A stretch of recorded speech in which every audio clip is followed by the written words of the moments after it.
Music, as an art form, is essentially playful. We say you play the piano. You don't work the piano. Why? Music differs from, say, travel. When you travel, you are trying to get somewhere. And of course, we, because being a very compulsive and purposive culture, are busy getting everywhere faster and faster and faster till we eliminate the distance between places.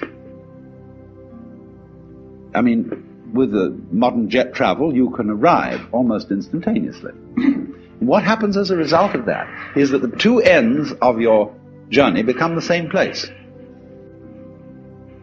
So you eliminate the distance and you eliminate the journey.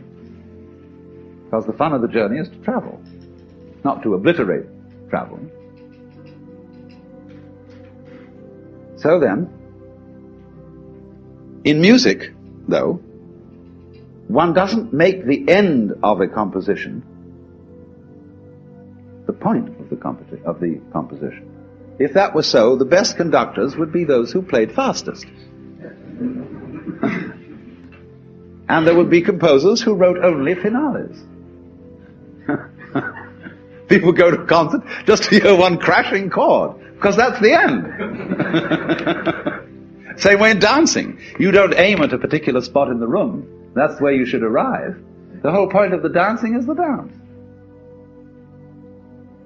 Look at the people who live to retire and put those savings away. And then when they're 65, they don't have any energy left, they're more or less impotent, and they go and rot in an old people's senior citizens community. Because we've simply cheated ourselves the whole way down the line. We thought of life by analogy with a journey, with a pilgrimage, which had a serious purpose at the end, and the thing was to get to that end, success or whatever it is, or maybe heaven after you're dead. But we missed the point the whole way along.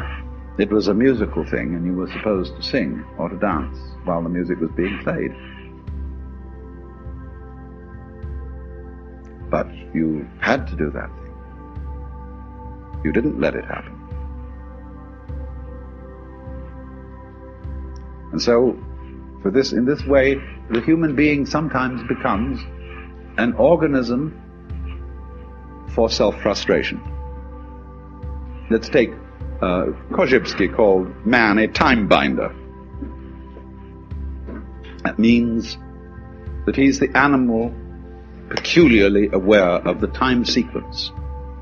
And as a result of this is able to do some very remarkable things. He can predict. He studies what's happened in the past, and he says the chances are so-and-so of that happening again. So he predicts.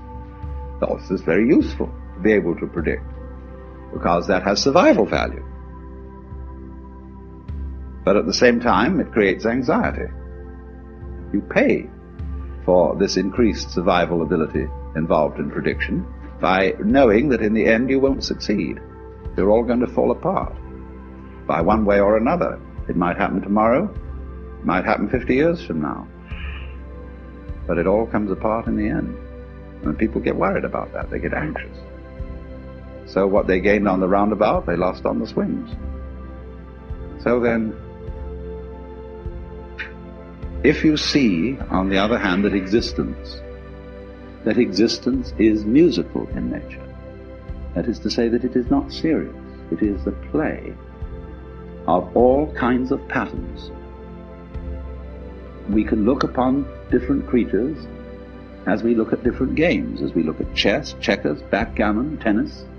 There's the tree game, the beetle game, the grass game. Or you can look at them as you look at different styles of music, mazurkas, waltzes, sonata, etc., etc., all down the line. There are all these different things doing their stuff. And we're doing that. Now, existence, you see, is something that is spontaneous. The Chinese word for nature, zhiran, means that which happens of itself. Your hair grows by itself. Your heart beats by itself. You breathe pretty much by itself. Your glands secrete their essences by themselves. You don't have voluntary control over these things. So we say it happens spontaneously. So when you go to sleep and you try to go to sleep, you interfere with the spontaneous process of going to sleep. Try to breathe, real hard, and you find you get balled up in your breathing.